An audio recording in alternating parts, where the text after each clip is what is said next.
last year when we came to you, it was a roughly $30 million gap between where DESC was at and where they would need to be in order for all frontline workers to not be rent burdened.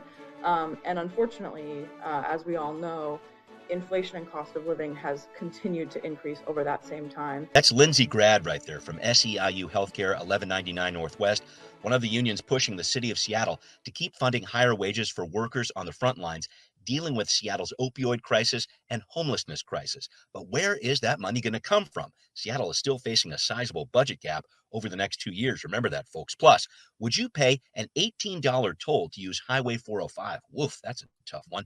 And what's the latest on a shuffling of educational resources in Seattle public schools? Well, these stories and so much more come your way on Seattle News, Views, and Brews, your coffee break political podcast. I'm Brian Callanan. I'm a host on Seattle Channel. The views expressed here are mine, all mine. And I am joined by my co-host, David Croman, reporter for the Seattle Times. And David, I got to ask you, when you were out doing these different stories like bus ridership, we're going to be talking about that later on today, did you actually ride all 7,000 lines that you were reporting on for Seattle, for King County Metro? That was a lot of work you were putting in on that story.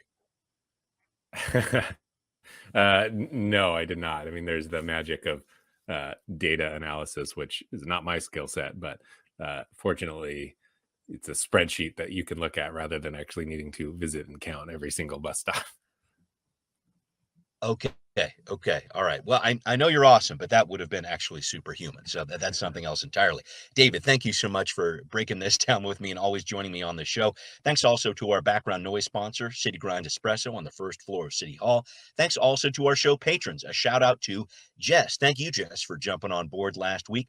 We would love to get your support at the $5 level, and we can send you your very own Seattle News, Views, and Brews decal, help you also unlock the Patrons First content this podcast often offers. We feature photos of these stickers on Converge Media. It's a lot of fun. Our sticker shot of the week. We also connect with our patrons to help answer their questions about local politics as well. So we really encourage people to become a patron and make sure we watch this show also on Converge, folks. Converge airs the video version of our podcast. You can see our smiling mugs on Wednesday nights at 7 o'clock. Big thank you to Converge. Thank you to Jess, too. And thank you to all of our patrons out there supporting the show. We really need it to keep it going. All right, let's keep this show going with Right Here, Right Now. All right, we're putting the budget front and center this week here, folks, on Seattle News, Views, and Brews for a few reasons. First, we got this first public hearing on the city budget happening on the 18th at 5 o'clock in the evening. If you are hearing this podcast before then, you want to get involved, head to seattle.gov/council. You can get the info you need to participate. And big heads up here, folks. Budget Chair Teresa Mosqueda will be releasing her version of the budget after she gets this input on Friday, so make sure you get to it here. But I should point this out. In a Monday Budget Committee session this week, we were learning a lot more about the continuing battle over wages for these frontline workers dealing with homelessness and the opioid crisis at the Downtown Emergency Services Center. Some background here, folks. These folks got a big raise over the past year, a 48% increase in January of 2022. The average worker now making about $29 an hour, about $57,000 per year. Median income in Seattle is about $110,000, if you wanted a point of comparison there. And just some more background on this. There was a big battle over this last year. The mayor was trying to roll back that 2019 law that said service worker wages should be tied to inflation. Workers successfully pushed back on that. And now council members are looking at this and they want to make sure these workers continue to get better wages so they can keep doing the job they are contracted to do with the city. But David, I'm not quite sure what we're going to see on Friday from the budget chair on this, but I'm just not seeing the reality check from the council yet on the fact that we're heading towards this potential $250 million gap for the next budget cycle. I want workers to be paid fairly. I know you do too. But where's this money going to come from? That's my big question right now. Yeah, it's a good question, and it seems like one that they can sort of maybe kick down the road at least a little bit, which, you know, when there's as much turnover that's going to happen as will happen on the city council, you know, that's kind of tempting, especially with the council members who are no longer going to be here. You kind of deal with today and then figure it's someone else's problem next year. But you know, I mean, this is this would be an investment that's not one time. If you're giving raises, you can't take them away. You know, so Where that comes from, I don't know. I mean, I think we'll probably talk a little bit more, but they would probably need to revisit whether the jumpstart tax ends up being bigger than it is right now, or they find some other source of money. Capital gains tax. The state Supreme Court has said that's legal now, and the legislature has been happy to enact one. The city hasn't yet, so that's a possibility. And then maybe some hope and prayer that the forecast ends up looking a little bit better than it does right now. I don't know that that's going to happen. But on the flip side of this, of course, it's like this industry of service workers has huge turnover, and that has real effects and real harm. That you could make a pretty strong argument, I would think, that long term, losing as many people as the service industry does, is more expensive long term, because you're hiring and training people, and they're just frankly not as effective at doing their job. So I do think there's a payoff long term, but that doesn't really solve the short term problem. No, and you make a really good point about turnover, and this was a point that the SEIU folks were making on Monday here. Essentially, with these higher wages, the vacancy rate, this turnover for jobs, which was about 36% in 2022. So imagine that. A number of these different workers just not returning to the job the next year. That 36% rate dropped to about 10%. So the turnover was a lot less with these higher wages. That makes sense. But again, I think you bring up the point, David, about where this money comes from, and also the makeup of the council is an important part of this too. Public Cola was talking about this week, and I just wanted to go down this path as well with you. So the idea is Jumpstart is one of the big drivers here in terms of revenue for the city. This is the payroll tax on bigger businesses like Amazon, etc. And essentially what council is thinking about now is, okay, originally we said this was going to be for affordable housing, for the Green New Deal, things specifically like that. Now maybe we should consider really just kind of throwing this into the general fund. And I really think about this, especially when you consider the fact that the prime architect for Jumpstart, Teresa Mosqueda, the budget chair here, will most likely be heading towards a county job next year as she's running for office in position 8 there at the county level. Looks like she might get that after a really convincing primary win. Talk to me about the future of Jumpstart, because I think that's something that this new council, especially the new council that's going to be stepping on next year, is really going to have to look at. Yeah, and it's the intention originally was to, as you mentioned, spend it on housing and environmental policies, but that was all laid out in a resolution, which is not legally binding. So they can spend it however they want. And when you have as much turnover as what's coming down the road, then the next round of council members, most of them are not going to have been here when that revenue source was passed, and so for them, it's not going to be as important that they follow that resolution to a T. The kind of irony here is part of the reason that they were so specific in how to spend it is because when they tried this before with the, quote, head tax, one of the big complaints was they weren't specific enough about how they were going to spend this business tax. So on round 2, they laid out in their resolution, we're going to spend it on these things. And now here we are. Of course, that was in the good times when the revenue forecast kept going up and up. Now that we're in the bad times, suddenly that list of priorities doesn't seem quite as important, even to people who were skeptical of the tax to begin with, like, Mayor Harrell. He's not in the world, he never explicitly opposed it, but he was not in the world of the kind of progressive world that pushed hardest for it. And now, he's happy to make use of it, but in sort of broad, more broad sense to kind of fill some of these general fund gaps. Right. Yeah. It's so interesting to see how this, now that these dollars are coming in, Mayor Harrell is more than willing to work on spending them in different ways. So yeah, this is a big discussion ahead for the council, a big discussion ahead for people who would like to get involved with the public hearing. Again, that's 5 o'clock on the 18th for the Seattle City Council's public hearing. It's first of 2 on the budget for this year. If you'd like to get involved, seattle.gov/council. All right. I want to move on to another story here, David, a double dose of transportation this week for you, my friend. So the State Transportation Commission has a vote scheduled for Tuesday of this week to start public outreach for some possible changes, like tolling solo drivers on weekends, extending hours to toll two-person carpools, and even boost the present-day $10 max rate on 405's express lanes up to $15 or even $18. Your colleague Mike Lindblom was writing about this, and that price tag for 405 especially just blew me away. What's this push for more dollars all about? Some thoughts on this, David?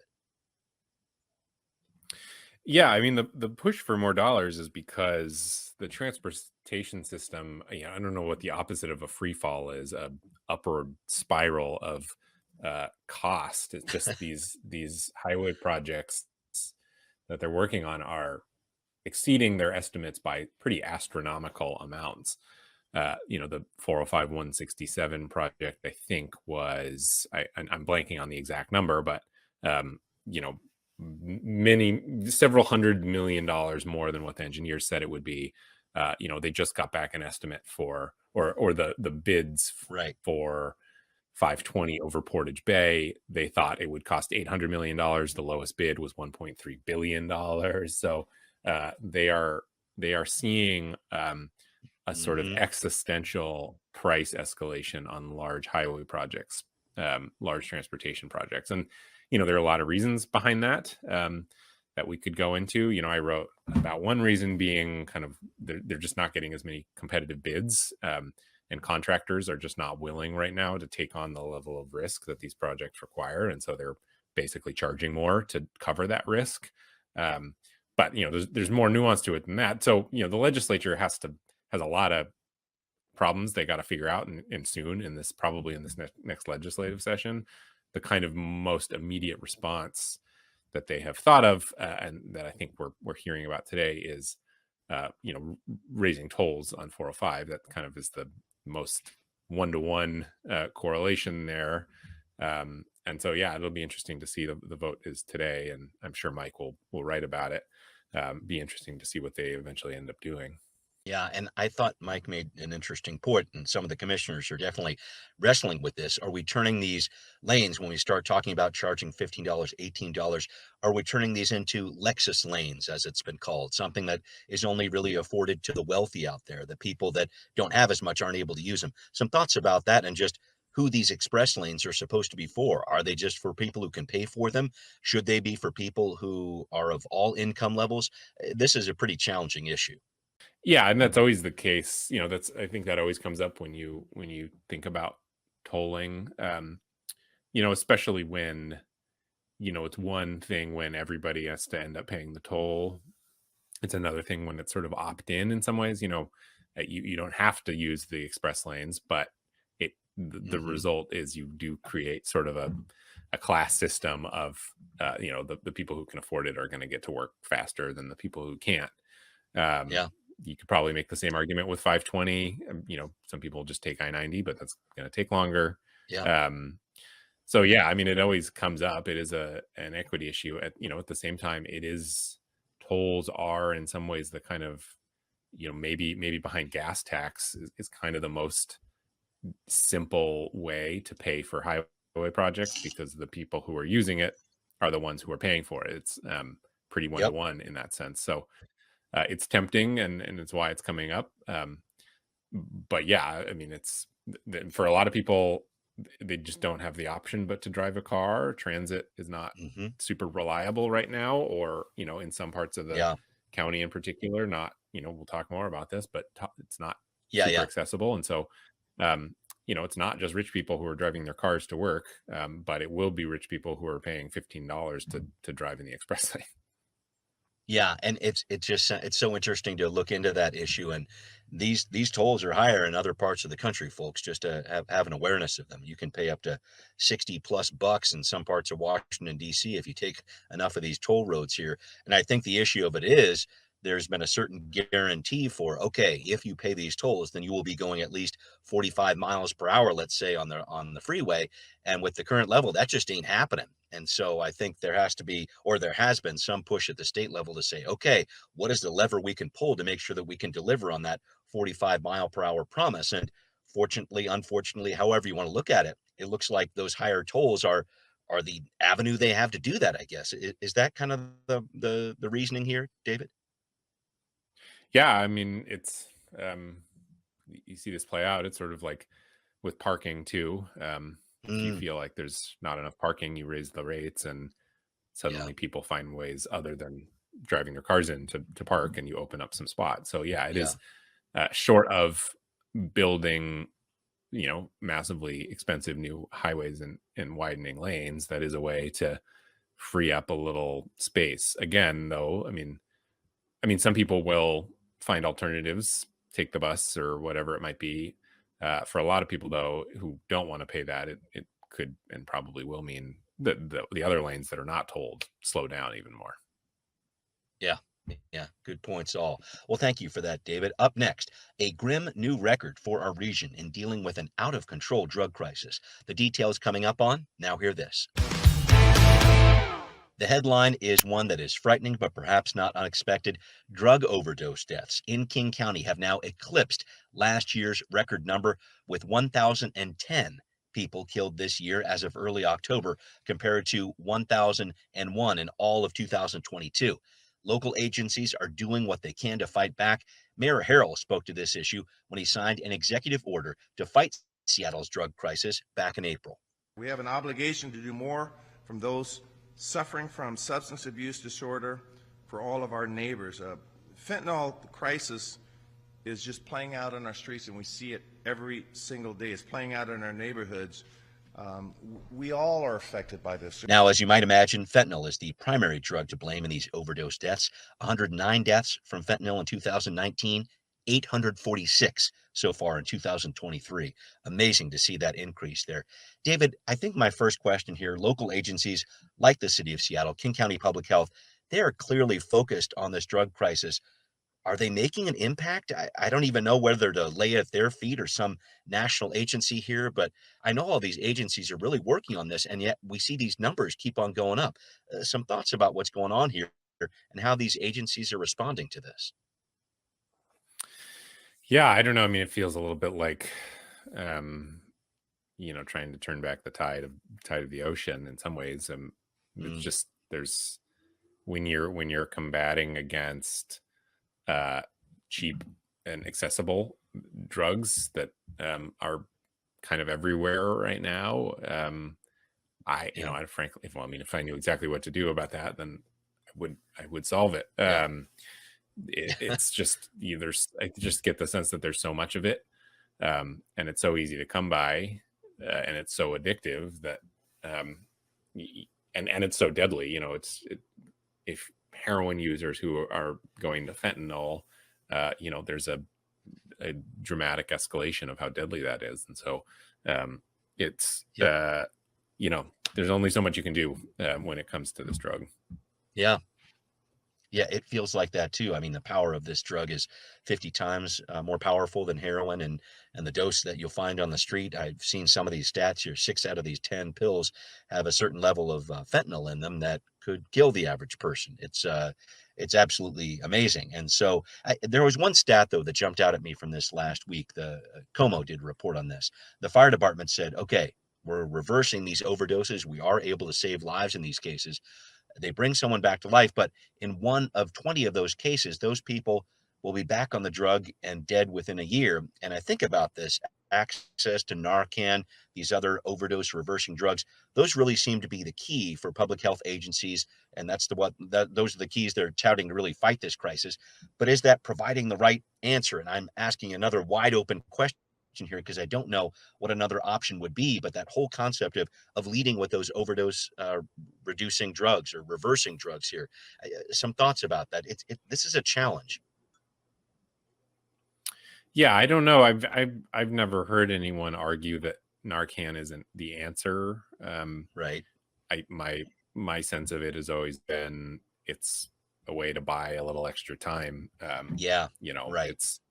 It's in some ways a harm reduction approach, which is the way to keep people alive, and that's kind of what it is. I don't think Narcan is a substitute and nor a solution. I mean, some of its relatives in buprenorphine might be a little closer to that, but getting access to that and staying on it is a challenge, of course. So no, I mean, I think Narcan is is a great resource to keep people from dying. I don't know that it's a great resource to reverse the larger trends that we're seeing.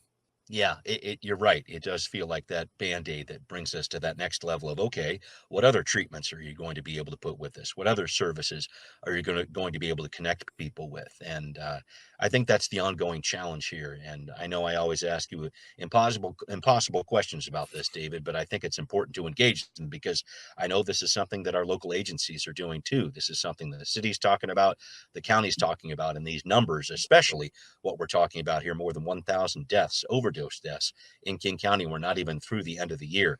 That is not a record that anybody wanted to be talking about.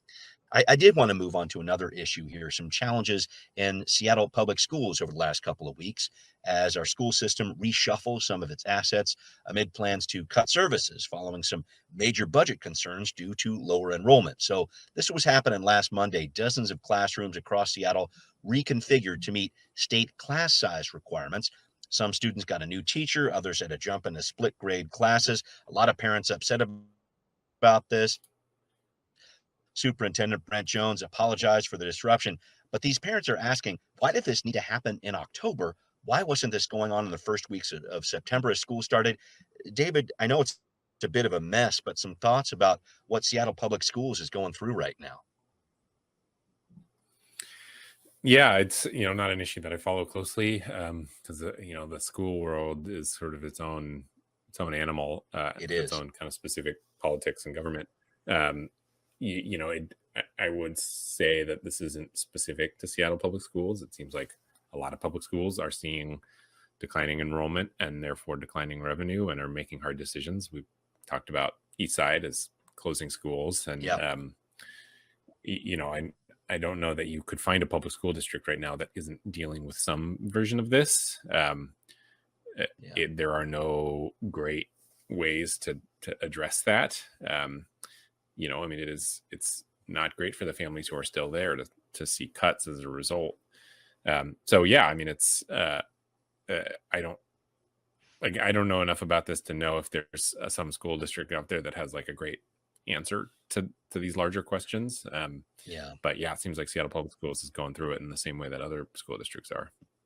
Yeah, I suppose that's right. And I guess my bigger question is how to reverse that trend, because it's almost like a problem that starts compounding upon itself. So enrollment is low. Okay, we're gonna have to cut a few things. Then the people that have stayed in the system are saying, wait a minute, why do we want to be enrolling here if these services are not up to the level that they were? Can you see that trend happening here? It just doesn't seem like it's going in the right direction right now. And that's another piece of this as well, I think.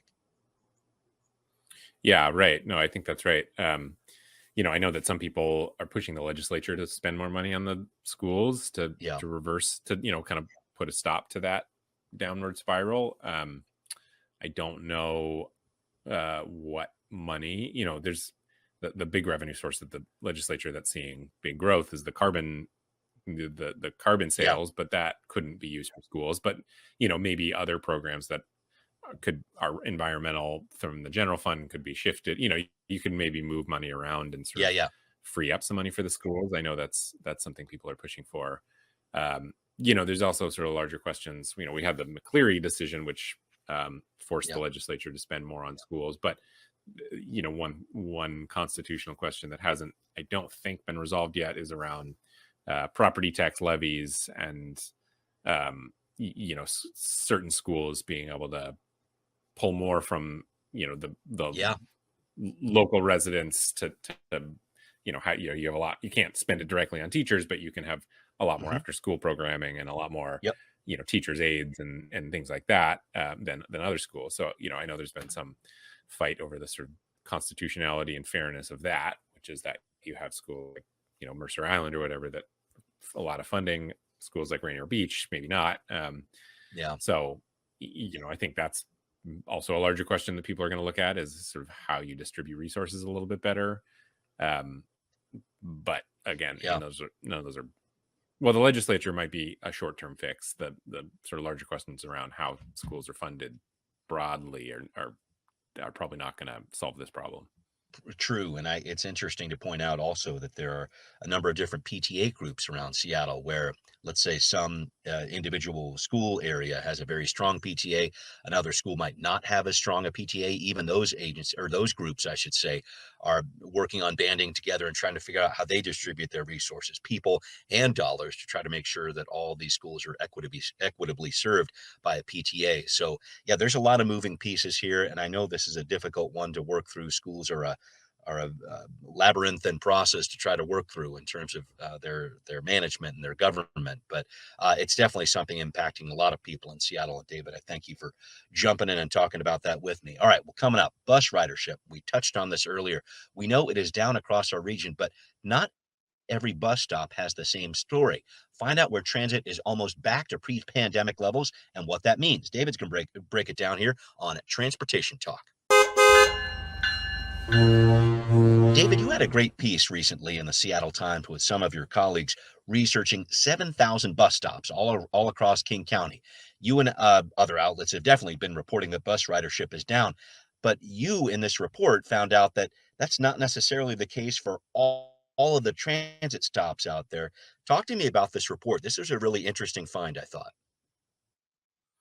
Yeah, I mean, this is one of those stories where I don't think the findings are going to surprise anyone all that much, myself included. But it's interesting to take kind of assumptions and test them, and put some quantitative analysis behind them and prove them out. So I don't know that anyone would be surprised to learn that richer and oftentimes whiter areas of King County, with more flexibility to work from home and more access to cars and parking and things like that, the bus ridership there fell faster and has not come back as quickly. Whereas, parts of the county, say Rainier Valley or Tukwila or South County, up in North County, in Shoreline area too, that the ridership there didn't fall quite as far and is coming back more quickly. Again, I don't know that necessarily would surprise anybody. And, the bus systems before the pandemic sort of understood that some of their most reliable customers tended to be lower income or middle income, kind of working class folks who are commuting in. It's just kind of interesting, though, to lay it out in a map, which is, thanks to the work of Manuel, who's a great data analyst, and Aileen, who kind of knows how to map all this stuff, and see that actually laid out in King County. And then, there's the next step to this, which is when you look at this data of like who Metro's most reliable customers are, how does that inform how they structure their bus system? Because Metro has always been really good at providing commutes. It was one of few bus systems actually before the pandemic that was actually growing in ridership, and a lot of that was because they had really easy and frequent commuter lines. But of course, commuter lines are the ones that have been the most disrupted. So the question is, how and when does Metro think more broadly about sort of off peak service and weekday service, and service within neighborhoods in the areas where the people apparently need it and use it the most. And I think that again, I don't know that we're telling Metro anything they don't already know, but I thought it was important to lay it out in a sort of visual format that could be easily seen and understood. Oh yeah. Right. And is it that extra step of more service in those neighborhoods that's going to help grow ridership? Is that the answer here? I feel like that might be one part of the question. Right. Yeah. I mean, it's is the ridership level meeting, matching the level of service down there, or is there more demand that would be filled if you were to bring more service down there? Or, that more generally, maybe that's, there's some debate around whether ridership is in fact the best way of measuring transit success, because, if your bus isn't well ridden, but the 10 people who use it, it's really important for them to get to their jobs. If you were to just look at ridership, maybe you take away that bus, but for those 10 people, that can be the difference between getting to their job at all or not having that job. And so, it just some questions around, how Metro should be structured in a post-pandemic world. that both kind of meets the demands of the commuters who are slowly coming back, while also sort of looking a little different to meet the realities of the fact that, the pandemic made clear that there are certain people who rely on the bus regardless of circumstance, and that maybe their needs and demands should be, met a little more robustly than they were before, perhaps. That's fair. That's fair. Great piece, David. And thank you for breaking down all those pieces with me about it. Let's wrap up here. Need to get going here for this week. David, as we get closer to the World Series, I am heartened, I think, a little bit by the fact that teams like the Mariners, i.e. teams that didn't win 100 games this year, are doing great in the playoffs. So maybe in future years, we're going to get rewarded somehow for winning 54% of our games. How do you look at that? Yeah, I mean, I'm giving up. When you look at the Rangers, they look suddenly really good. They will probably fix their bullpen in the offseason. And suddenly I think they're going to be the team to beat for a long time. I think, unfortunately, the Mariners are going to be competing for wild card spots for a long time. But, if you can make it into 7 out of 10 of the next wild cards, then that gives you a pretty good chance maybe to get to a World Series, which I think was basically Jerry DiPoto's argument, even though none of that is very inspiring. I know. It's just like, let's win 54%. Just doesn't have a good ring to it. Yeah. Never has, never will. But David, thank you as always for joining me here. Thanks everybody for listening to Seattle News, Views, and Brews, where you can always find out what's brewing in local politics. This podcast is on Apple, Spotify, wherever you like to listen. Please also find Seattle News, Views, and Brews on Patreon. Show your support there. $5 a month is a small price to pay. We really appreciate you supporting independent journalism. Thanks for watching on Converge Media too. See you next time. Seattle News, Views, and Brews is an independent production of Callanan Media Services. Copyright 2023.